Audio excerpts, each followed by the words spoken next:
Hey, everybody, Glenn Kuiper here, and welcome to the Glenn Kuiper Show, All Giants, right here on my YouTube channel. Everybody take a deep sigh of relief. It's Coors Field. It's always like that. But the Giants hang on, and they defeat the Colorado Rockies to finish off the sweep. Appreciate you joining us. You know what we like to do here on the Glenn Kuiper Show. I love to talk with you guys. I'm dying to hear some of your comments about the game and the way the Giants are playing right now. So we look forward to doing that, as everybody knows. Hit the like button. Throw out your comments. I'll get to those as best I can. And also follow me on X at Kuiper Baseball. And maybe most importantly, hit the subscribe button. We are closing in on 5,000 subscribers. We have just gone crazy the last month or so. And so we're closing in. Let's get to 5,000 maybe by the weekend. But thank you to all the subscribers out there. And they just keep pouring in. So that is very, very exciting. So here's what we got for you tonight. We're obviously going to talk about the game. It was a 10-8 final for the Giants. We're going to talk about the series, the sweep of the Colorado Rockies. And then we'll kind of get you updated on this, the pennant race, where the Giants are at in this wild card, what the Mets are doing, what the Reds are doing. And we'll also take a quick look at the other divisions in the National League, obviously the West, but we'll also take a quick look at, the Central with the Cubs and the Brewers, and the East with the Phillies and the Mets. So we'll do that. And then we'll finish the show with, because of what happened last night, the near brawl between the Giants and the Rockies, I have a great personal Major League brawl story for you. And it's the truth. And you guys are going to think, no, he's making that up. But I'm not. But we'll finish the show with that. So that'll be a lot of fun. All right, let's hear from our great sponsors, as always, starting with the Kehrig real estate team. They've been helping families buy and sell homes across the Bay Area with a legacy of client-first service all the way back to 1978. Whether you're moving up, downsizing, or making your first home purchase, trust the Kehrig real estate team to guide you home. Contact Mike Kehrig today for a free home sale or purchase consultation. You can call Mike at 925-548-4132. Check out their website at kehrigteam.com. And also by Tilden Properties. As an investor, one of the best places to put your money is California's multifamily real estate. By investing with Tilden Properties, you'll see quarterly dividends and equity buildup in the real estate market. Not a bad idea here in the state of California. Bay Area based and family owned, Tilden Properties has been building investment wealth for their clients dating back to 2008. Call 925-209-8558 and go to their website, check out their portfolio, tildenproperties.com. All right, so let's get rolling on tonight's show. Everybody take a deep breath. Yes, the game is over. Yes, the Giants won, believe it or not. The final score was 10-8. It was 10-5. And then, of course, it's never easy. It's just never easy in Denver. And you saw it. You saw it at the end. 3 runs for the Rockies to get the tying run to the plate. But listen, when it's all said and done, the Giants get the win, finish off the sweep. So let's talk about tonight's game, and then we'll shift gears and talk about the series and the sweep. So 10-8 is your final. Gets the Giants to 71-69 on the year. You know the drill. Everybody knows what they're watching. They're now 4 games back of the Mets for that third wild card spot. So they have made things interesting. We got to give them credit there. The Giants have won 4 in a row, and they've won 10 out of their last 11 to kind of creep back and make this thing somewhat interesting. They are part of the conversation now. And, 2 weeks ago, that certainly was not the case. So that's what they're chasing, the Mets, in this National League race for the third wild card spot. The big story tonight, I think, was Matt Chapman. Terrific, couple of home runs. Hold on here. Things are getting weird here. Siri, isn't it great? Anyways, all right. So the story was Matt Chapman. I don't think there's any doubt about that. Chapman, couple of home runs. He had a double when it was all said and done, 3 for 4 with 4 RBIs. Can you believe that? Matt Chapman, it's so great to have this guy back. And my thought watching Chapman tonight, and listen, I saw him from day one with the A's, so I've seen a lot of Matt Chapman's games. When he hits the ball to right field with some authority, that means good things are coming, and he's probably going to get rolling on a hot streak. I've seen it. I've seen it his whole career, except for the 2 years he was in Toronto. When he started going to right center, that was when good things happen. And we've seen it a little bit lately. And then tonight, in the second inning, the home run to right center, very long home run. But then in the fifth inning, his double was to right field. And that is just a great sign for Matt Chapman. And then when he homers again in the sixth inning, he pulls it to left center field. And that's the sign of good things for Matt Chapman. I've seen it. I've seen it too many times. When he starts doing that, hot streaks are right around the corner. So let's hope that is indeed the case. And on a different note, if you get a chance to read the article by Susan Slesser in the San Francisco Chronicle about Matt Chapman, do it. It's one of the best articles that I've read in years. I mean, Susan's terrific, right? She's one of the best writers out there. This is a special article. I'm telling you, go get a Chronicle or make sure you read this. And it has nothing to do with Matt Chapman's home runs. It has nothing to do with Matt Chapman's RBIs. It has nothing to do with Matt Chapman's Gold Gloves. It's off the field. But what a terrific story. And I think you'll have a greater appreciation for Matt Chapman when you read this. So terrific job by Susan. And again, it's in the Chronicle. Read the story that Susan wrote about Matt Chapman. You will not, you don't want to miss it. You will not be sorry that you read it. It is truly one of the best. I wanted to make sure that I got that out there. So back to the game. So the Giants give up 4 in the bottom of the fifth. An incredibly irritating inning, I thought, because Robbie Ray should have been out of it. We all saw the game. 2 outs, a runner at second. He strikes out Freeman, the leadoff hitter, makes a great pitch right on the corner. It doesn't get called. Dan Bellino, who was behind home plate tonight, he missed it. I think he knew he missed it. Everybody was walking off the field. That's how much it looked like a strike. He calls it a ball, and it turns out Freeman then, so that extends the inning, obviously, extends the at-bat. Should have been strike 3. Inning over, Giants leading 4-1. It was a missed call. Everybody saw it. Everybody knows it. But then what happens? Freeman gets a base hit.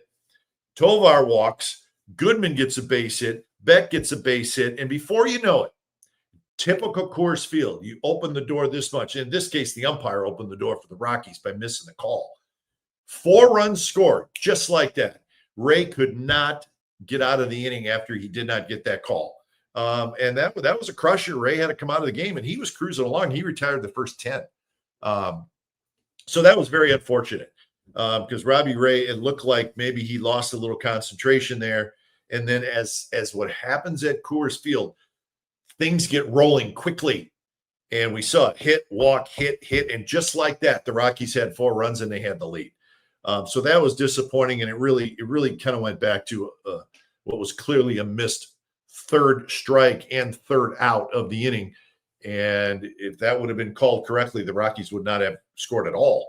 But Robbie Ray could not get that final out, and they took the lead. But the great thing here is we saw the Giants come right back. That happened in the bottom of the fifth. The Giants bounce right back and score 5 times in the top of the 6th, 3 coming on Chapman's home run. That's just a sign of a team that's confident and a team that's hot and a team that's doing everything right to bounce back like that. They were unfazed by the 4 runs that were scored. They came right back and took the lead, and they never gave up the lead. Bob Melvin was ejected. He was arguing for Robbie Ray. Sometimes you got to do that as a manager. You got to take it. And Bob, when the inning was over, he went out there and he told Dan Bellino that he was, he missed an important call, and he did. And Bob Melvin got ejected. So Bob kind of wore that one for Robbie Ray. But anyways, they come back. They do what they need to do, add on a little bit, and then hang on at the end, which it's just the way it is at Coors Field. We've all seen it many, many times. So that's kind of the breakdown of the game. 22 games left now for the Giants. And again, 4 back of the Mets. Their record is 71-69. So let's take a quick look at the box score. Tell you who did what. And since the game just ended, it's kind of fun to take a look at the box score. Elliot Ramos was 2 for 5, had a couple of singles, had a couple of runs scored, had an RBI. Rafael Devers was 1 for 5, had an RBI single and a run scored. Devers now 30 homers and 97 RBI. So he's closing in on a 100 RBI season. That would be the 4th of his career. Willie Adames was 1 for 4. He had a single and a sacrifice fly. So Adames now with that RBI has 76 RBIs on the year to go along with his 26 home runs. The hero, though, Matt Chapman. Chappie was 3 for 4, had a walk, 2 homers, a double, scored twice, obviously, and knocked in 4 runs. So the 2 home runs for Chapman give him 20 on the year. Wilmer Flores was 1 for 4. He had an RBI single and a walk. Drew Gilbert had a home run. Let's not forget about our man, Drew. He hit a solo shot in the 7th inning. You got to add on, and it turns out it was important. It was the 10th run for the Giants. So Gilbert also had a walk. I reached on a fielder's choice, so he was 1 for 4, but he was on base 3 times. So he continues to do a good job. Casey Schmidt was 0 for 3, but he did walk and score a run. Luis Matos was 1 for 3, had a base hit, a walk, and a run scored, and a good game for Patrick Bailey. Patty was 2 for 4, couple of singles, couple of runs scored, and an RBI. So decent production from the bottom of the lineup, but it was really really everybody in the lineup it did their thing tonight. 12 hits for the Giants to go along with their 10 runs. So anyways, that's the box score from tonight. That's my thoughts on the game from tonight. Now let's shift gears and look at this series as a whole, because there are some things that obviously stood out. Monday night Giants win 8-2. Again, just a good, solid performance all around. It was you could just see the Giants are playing good baseball, and they continue to play good baseball in this series. They win on Monday night. Tuesday night they come back and win again 7-4 with 4 home runs. Logan Webb gets his 13th win, so that's good. And of course, the big thing there was the fight, or it wasn't a fight. It was, we know what happened, but we'll get to that in just a minute. And then tonight they win 10-8. So some of the numbers, the Giants scored 25 runs in the series on 36 hits. They had 10 home runs. They were 10 for 21 with runners in scoring position. Remember the old days when the Giants couldn't get a hit with runners in scoring position? It certainly seems like those days are over. So 10 for 21 in that category. But let's not forget about the pitching. The pitchers, Giants pitchers only walked 5 in the 3-game series. That's huge in that ballpark. It's just massive. The pitchers walked 5 and struck out 31. That's very, very good in that ballpark. Giants made just 1 error. They did give up some runs tonight late, but all in all, the numbers were very good. It was a very well-played series by the Giants, and I thought they played the way you have to play to win at Coors Field. You can't walk people, and they didn't. Striking people out helps a lot, and they did a pretty good job of that. You have to play good defense. They did that. They only committed 1 error. They had 5 double plays, and I think you got to hit the ball out of the ballpark. It doesn't mean you can't score runs there in other ways, but most of the time when you have a good series at Coors Field offensively, you hit the ball at the ballpark.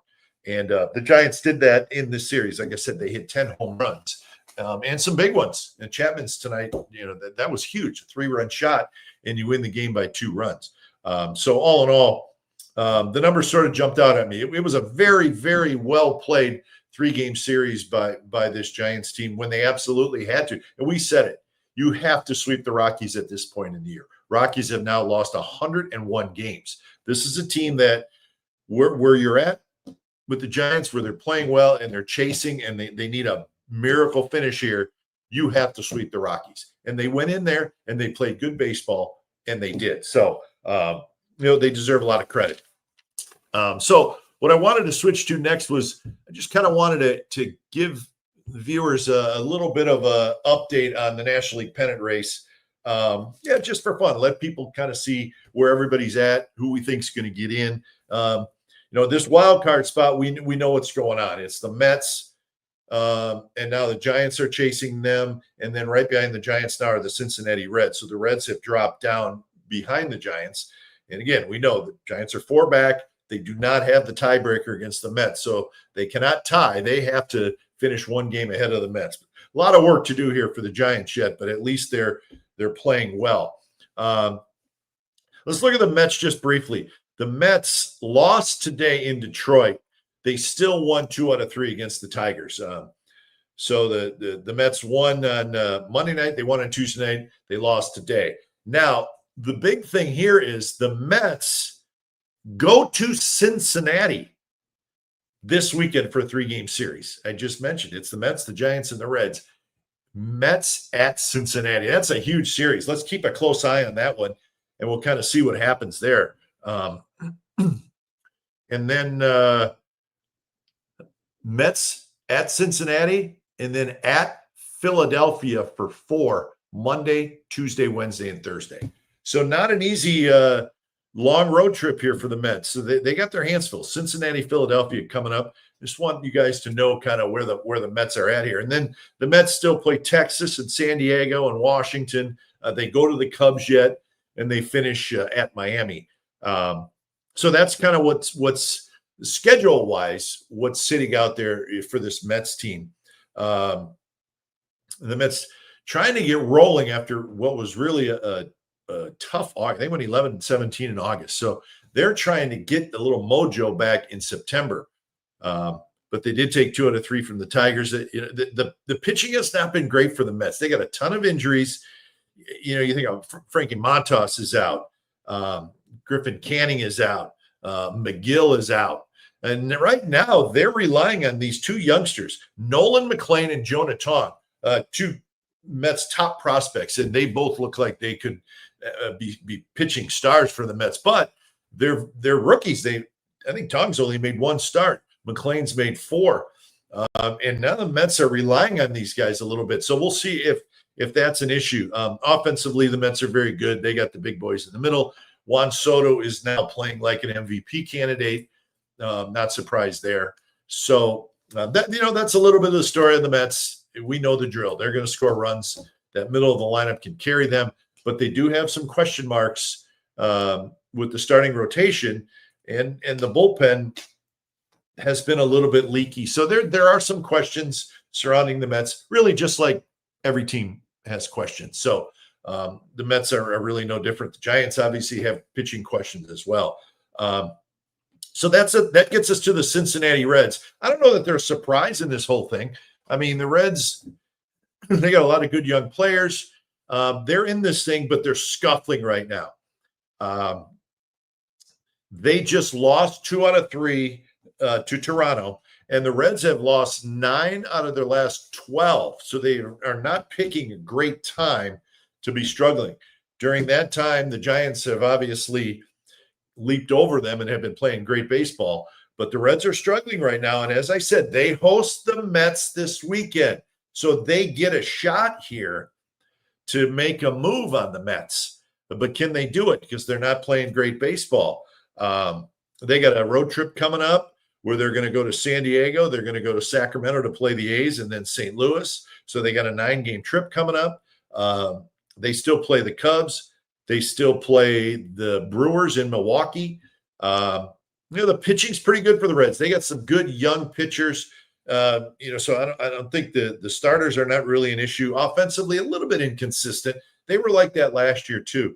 Kind of a middle of the pack offense as far as statistics go. But the pitching's pretty good. The starting pitching's good. But the Reds need to turn this around if they want to have a shot of catching the Mets, because right now they are struggling. And as far as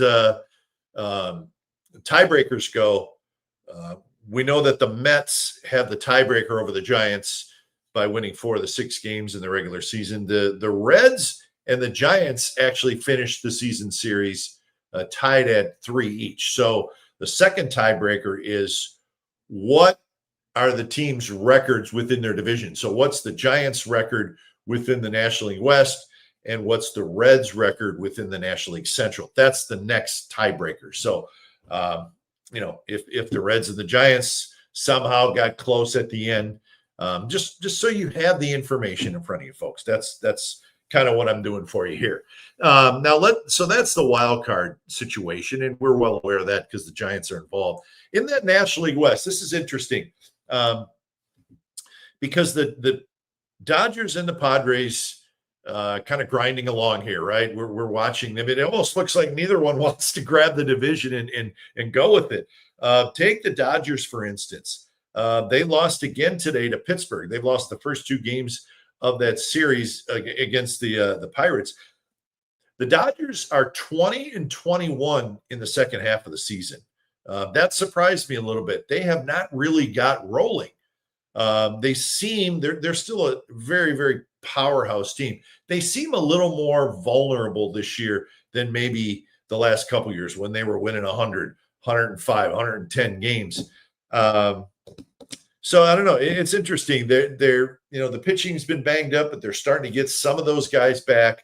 They're going to get Tommy Edman back and Max Muncy back soon. That'll help their offense a little bit. Dodgers are in Baltimore this weekend.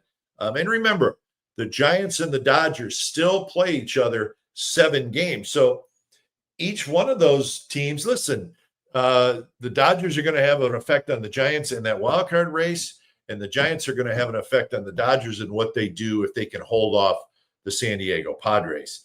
So interesting stuff that those two teams, Giants, Dodgers, still play. Let's see. The Dodgers still have Philadelphia to play. So that's a huge series. And their pitching is starting to get back. Snell's back. Glasnow's back. Ohtani, we're still not quite sure what he's going to give them, but he is healthy. And Clayton Kershaw just finished up a terrific month of August. And Kershaw's 9-2. He's done a nice job. He's not going to dominate into the 7th and 8th inning anymore, but he's done a nice job for the Dodgers. Maybe solidified things just a little bit.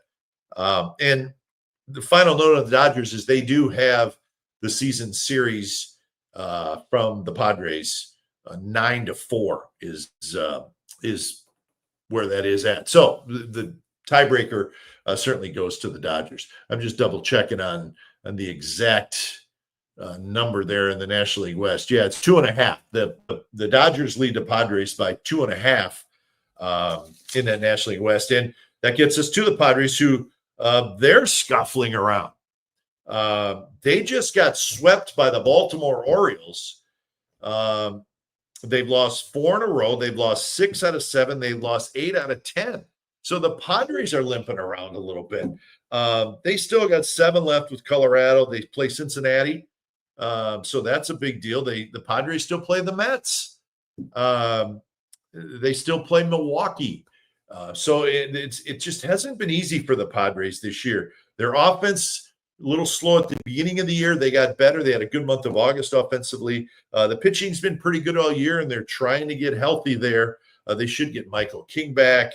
The Pavetta's been really good. Dylan Cease, Darvish, and then you put King back in there.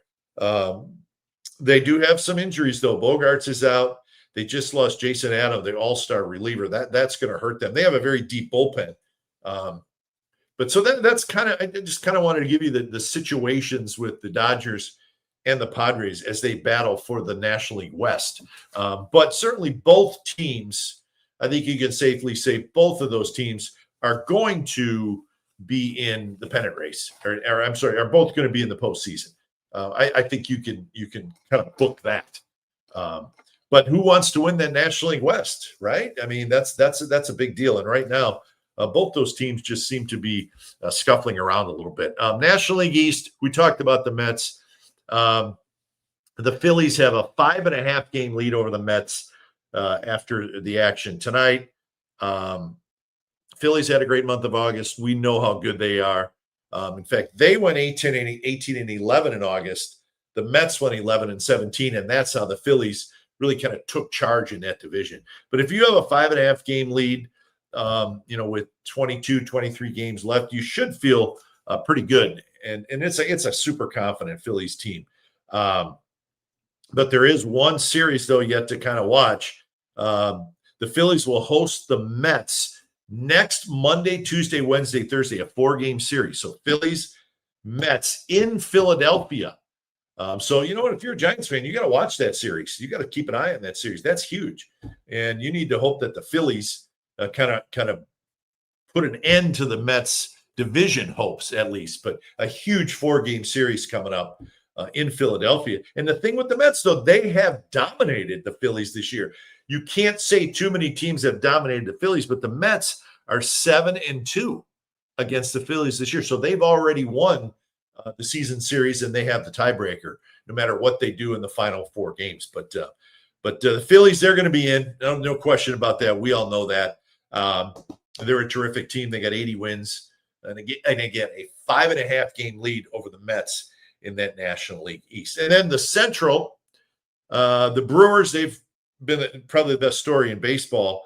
The Brewers have a 6-game lead over the Cubs now, with somewhere between 20, 22, 23 games left. Brewers are fighting for that home field advantage. They do have the best record in the National League. So right now they got a pretty good shot at getting that home field advantage. They're trying to get people back. Churio's back. They're terrific center fielder. That's a big deal.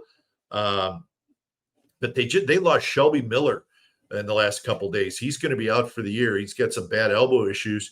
And they lost their closer, McGill, who I don't know if he's going to be able to come back before the season ends. They hope so. But remember, they traded for Shelby Miller. McGill's had a really good year. That's 2 huge losses for Milwaukee in that bullpen. So again, that's something to certainly keep an eye on. As far as the schedule goes, Milwaukee has 6 games left with the Cardinals. Of course, the Giants will play the Cardinals coming up this weekend. But so the Brewers have a decent lead over the Chicago Cubs team. Cubs are playing a little bit better. They have closed the gap a little bit. They were 9 games back in the middle of August, and now they're 6. So they've caught up a little bit, but I still think it's probably too much to ask them to catch a terrific Brewers team. The Cubs do have the tiebreaker over Milwaukee, but don't know if that'll come into play or not. And I think too, much like the National League West, I think you can say that the Brewers and the Cubs should certainly both be in the postseason. I think that's that's not going out on a limb at all. So really, you start thinking about, Dodgers and Padres are in, Cubs and Brewers in. That's 4. Phillies are going to be in. That's 5. So, you're really only talking about one other team, and it's whoever gets that 3rd wild card, right? I mean, and that's where, the Giants are fighting, trying to make this miraculous comeback. So anyways, kind of wanted to give you an idea where everything's at in the pennant races, and what games to watch, what to look forward to, what series to look forward to, because it's that time of year. I know football starts, which I love football. The NFL starts tomorrow night. I'm excited about that. Super excited. In fact, what I've been thinking about is it'd be fun to, when the baseball season's over. I know we talk baseball, we talk Giants. Maybe once a week we'll have a little NFL segment. Let me know if you guys would like to do that or not. But right now, this is all about a pennant race, and it's always fun the final 3 weeks. Let's check on some of the comments, just because we need to do that. Let's see. Hold on. All right. Let's see. Glenn, you can comment on how a youngster like Gilbert can spark a team when he brings that energy level he does. Absolutely. I think he has. And I think the veteran players kind of like it. I think they're having some fun with it. You have Willie Adames, who's kind of a veteran energizer bunny, right? But then you got this young kid who's, he's got a little bit of that college baseball attitude. I got no problem with that. And, if he throws a little bit too much out there, somebody will say something. But right now, I think it's a good thing. It's fun. The kid loves to be here. He's super excited. He's playing hard. There's nothing wrong with that. And I do. I think it's great. And I think it shows. And you know what, too? This time of year where it's late in the year, guys are tired. but they're looking for something that's fun, right? And Drew Gilbert has certainly brought that. I think it's great. I do. I think it's terrific. Let's see. Cole, who checks in a lot, he's a very good listener, and we appreciate that. What do you think about Chappie? The irony is he got suspended and had a monster day today. Was the suspension justified? I'd say no. I think he should Freeland being suspended. Yeah, you know what? Let's talk about that, Cole, because that was going to be my next subject. But here's what I think about what happened last night with that brawl. First of all, it wasn't a brawl. I just said brawl, and I'm taking it back. It was not a brawl. Okay. A brawl is when punches are thrown. Punches were not thrown. There was pushing. There was shoving. We all know how this works, right? It wasn't a brawl. And I disagreed wholeheartedly with what the umpires did. I think it was over umpiring, which we see a lot. And I think they may be getting, a lot of these things that they do when it comes to these, let's throw guys out. We have to keep control of the game. I think that's coming from Major League Baseball, to be honest with you. Some of it is. But if you think about what happened last night, first of all, we've watched how many when the Giants got Devers, how many highlights did we see of him hitting home runs? He did the exact same thing. He kind of leans back, he watches it for a little bit, and then he takes off to first. He doesn't run fast to first. He doesn't run fast to first really at all. And so I don't know that what he did last night was necessarily a whole lot different than what he does on almost all of his home runs. Am I off base there? The home runs he's hit with the Giants, I've seen them all. You guys have probably seen them all. Did he do anything different last night? He did hit the ball into the second deck. Did he do anything different? Anything that was crazy compared to what he usually does on his home runs? I don't think so. And for Kyle Freeland, 2 batters into the game, to start yelling at Devers, and then Devers turned around and yelled at him back, and that's how it happened. So I thought Freeland overreacted. I thought the umpires overreacted. I liked the way the Giants came to Devers' defense. I thought maybe, I knew when I saw Chapman kind of push Freeland some, that was not a good sign. I knew that Major League Baseball is going to do something there, unfortunately. And they did. They gave him a 1-game suspension. It's being appealed. But they came to Devers' defense, and I thought that was kind of cool. But there was absolutely no reason to throw anybody out of the game. Why would you throw any? There were no punches thrown. It's the first inning of the game. Read the room if you're the umpires. Read the room. It's the first inning of the game. Yeah, they were pushing, they were shoving, and then it was over, and you're good. Okay. But you threw out the starting pitcher after 2 batters. That's ridiculous.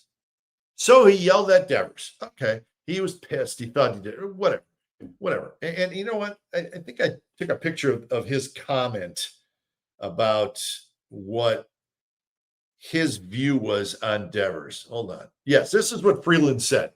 He said, it was the pure disrespect of a first inning home run, standing there watching it. And again, this is Kyle Freeland talking. It felt like it took 15 seconds for him to get to first base. That's how Freeland saw it. Okay, whatever. I don't agree with that, but if that's the way he felt, I think he was probably pissed that he just gave up. He's 3-13, and his team's lost 100 games, and he just gave up a 2-run homer to Rafael Devers. That probably played a part of it. But my point is you don't throw the starting pitcher out in the first inning, 2 batters into the game. It wasn't like he was throwing at anybody. He wasn't throwing at anybody. He was arguing with Devers. Let him argue. You push and you shove, and you put everybody back, and then the game goes on. And then on top of that, you throw out the Giants' third baseman and shortstop, their 3-hole hitter and their 4-hole hitter. You throw them out in the first inning before they haven't even played in the game. That to me is not reading the room as an umpire. It's just not. And I know they're probably told to do this. Get control of the game. Players can control the game. If that situation, don't throw anybody out. It's ridiculous to throw anybody out at all in that situation, let alone in the first inning. The first inning. If you just get everybody settled down, Freeland go back to the mound, Chapman, Adames, get ready to hit or whatever, let Devers finish, he's in the dugout, and then play the game, it would have been fine. And you know what? If somebody throws at somebody, okay, then you got then you need to step in because now you're throwing at somebody. But players can police these things. Okay? You don't throw anybody out in the first inning, let alone the starting pitcher. I thought that was awful. I mean, it was bad. The Giants lost, 3 and 4 hitters. That was awful. Throwing out the starting pitcher after 2 batters, I thought it was ridiculous. I really did. I didn't think anybody did anything wrong. If Freeland's pissed and he wants to yell at Devers, fine. That's okay. If Devers wants to watch his home run, fine. Then you two figure it out. If Chapman and Adames want to protect Devers, fine. Probably wouldn't push the pitcher. But anyways, you know what I'm saying. Fine. But there was no punches thrown. Nobody was rolling around. And then you throw guys out. I thought it was ridiculous. I thought, and Phil Cuzzy's a bad umpire anyways. He was the home plate umpire. I don't know if it's his idea or not, but he's a bad umpire. But anyways, that's my thought on what happened last night. I don't know if you guys agree with me or not, but I wanted to get that out there. So Bake the Dough's checking in. Bake the Dough, one of our most loyal listeners. Rockies pitcher served up cookies and the Giants ate. Bake the Dough, he is a cookie maker. He's given me his cookies. I've eaten them. They're terrific. They're sensational. I ate too many in one sitting and put on 7 pounds. But Bake the Dough, your cookies are great, and they were serving them up. And, Devers hit a home run. I mean, come on. Really? I don't know. Tell me in comments, folks, did Devers do anything drastically different than any other home runs that he hit this year? I didn't see it. I mean, maybe I'm missing something here. I don't know. Let's see. Hold on. I'm just looking. Cole, who checks in a lot, and we've heard from him earlier, he said, Raffy's a bit cocky, but there are many more cocky players than him, hence Soto, Harper, etc. I mean, that's the point. And I don't have a problem with that. It's fine. Players are showing more now, and it's more acceptable. And I got no problem with that. I really don't. He didn't do anything crazy. I watched Jess Chisholm from the Yankees, a good left-handed hitter. He hits a home run. He shows it, man. I got no problem with that. But if the pitcher gets pissed, then the pitcher needs to say what he has to say, and then we move on. You don't throw anybody out. And I thought that was absolutely ridiculous. I really did. So anyways, that's my my pulpit there. Now, I'm going to end the show. Since we're talking about brawls, not brawls, I have a great story for you, and that's how we're going to end the show tonight. And it's a true story. I can't lie to you. So I when I saw that, I was like, I got to tell my brawl story. So follow me here, okay? This goes way back.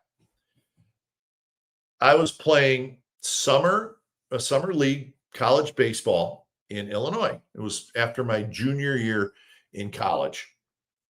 And we had an off day, and Dwayne, at that time, brother Dwayne, was playing for the Giants. This was 1984. I know that's probably before a lot of your time, but it's 1984.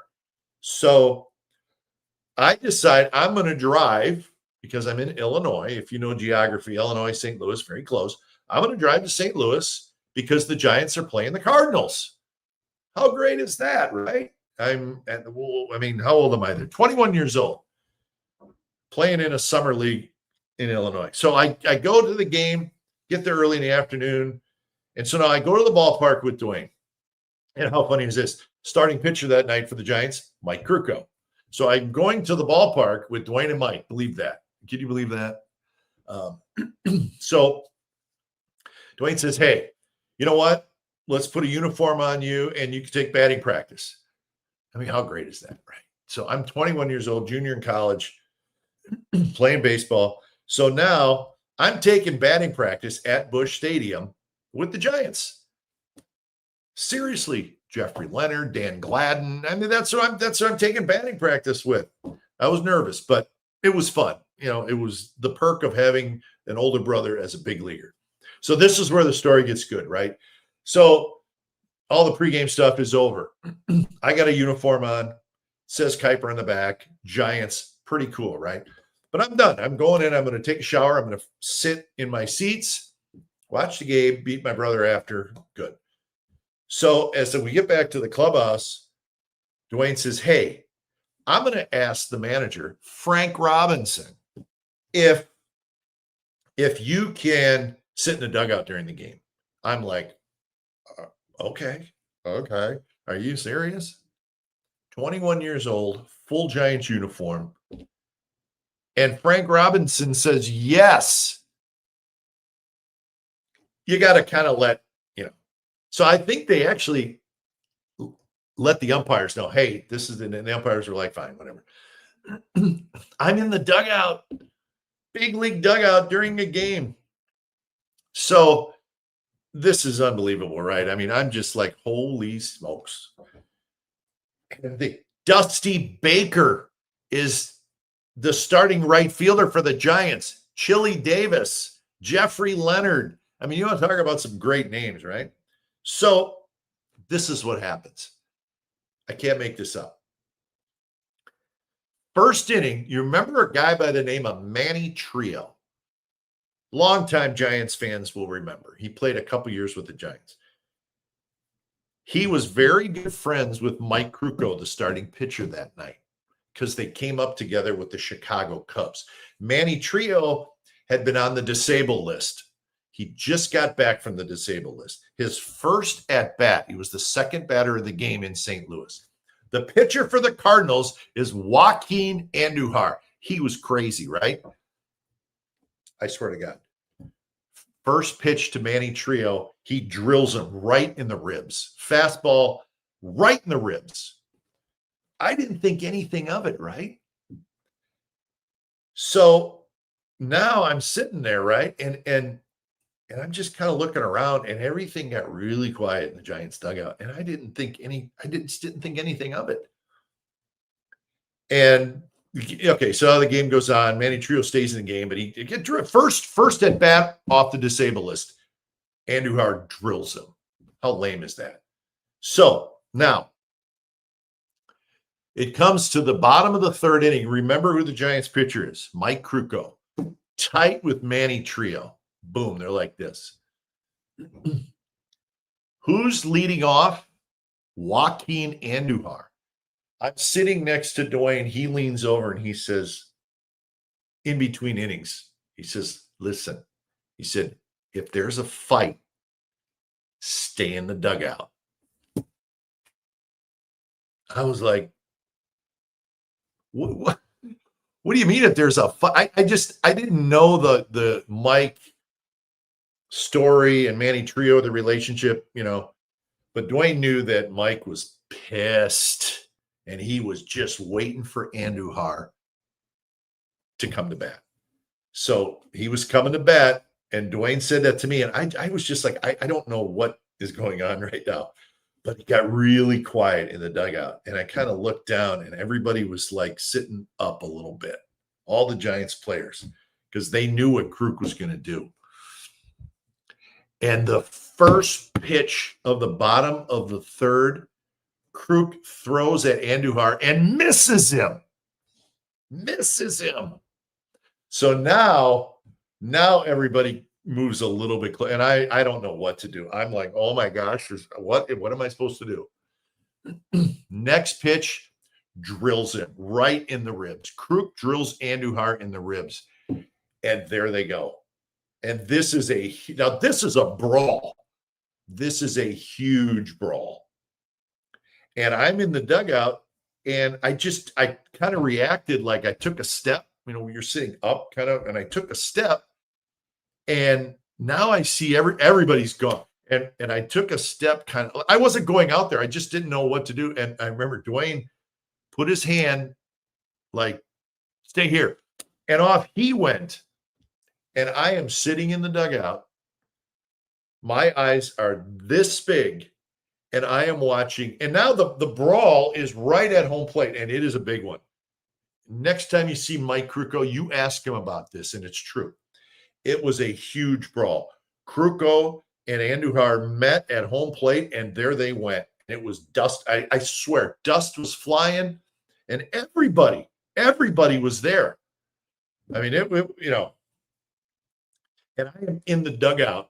So now I'm thinking I look like that Giants player that didn't want to go out there into the brawl, but I couldn't. I wasn't really a player.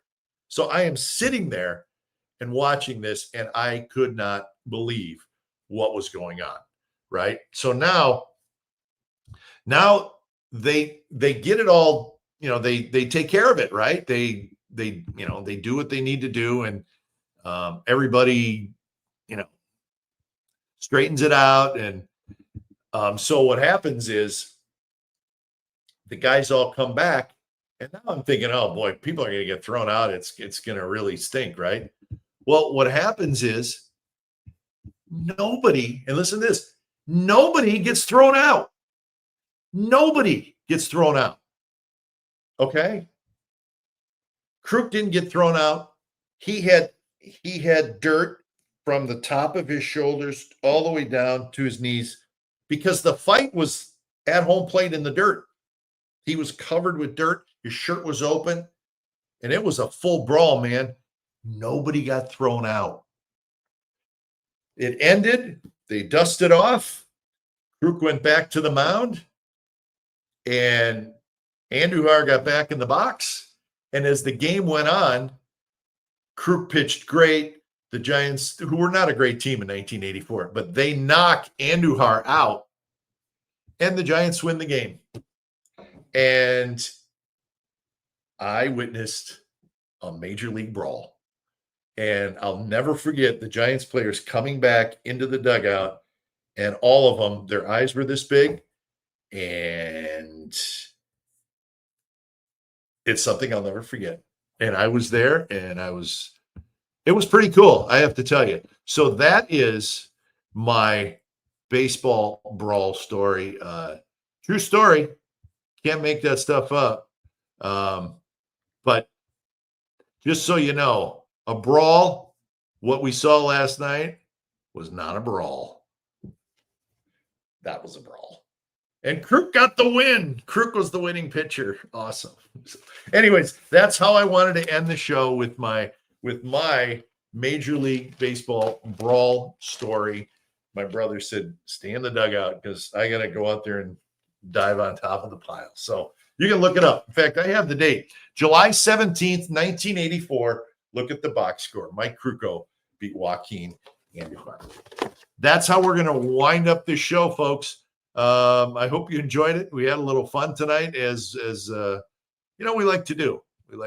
But Ryan, my producer, doing a great job. Ryan, can you put Tilden Properties in there? We're going to read the Tilden Properties and the Kehrig real estate team. And then I think I'm going to go to bed because that Coors Field game wore me out. Thanks for joining us, everybody. I hope you liked the show, and make sure you hit that subscribe button. You subscribers, man, we're growing fast, and it is awesome. So thank you very much for all of that. Remember, as an investor, one of the best places to put your money is California's multi-family real estate. By investing with Tilden Properties, you'll see quarterly dividends and equity buildup in the real estate market. It's Tilden Properties. Go to their website at tildenproperties.com or call 925-209-8500. And we're also brought to you by the Kehrig Real Estate Team. It's been helping families buy and sell homes across the Bay Area since 1978. Contact Mike Kehrig today for a free home sale or purchase consultation. Call 925-548-4132 and go to their website at kehrigteam.com. Thanks for joining us, everybody. We got a bunch of new videos coming out. Now we got a brand new Friday Night Kipes video just came out. My producer Ryan just put it out. It's a good one. Ron Wotus is our guest, so check that out, and we'll keep the videos coming. Hope you enjoyed this live edition of the Glenn Kuiper Show. All Giants sweep the Rockies, and they are headed to St. Louis, 4 games back in the wild card race behind the New York Mets. It's getting fun, folks. We'll see you next time. Thanks for joining me.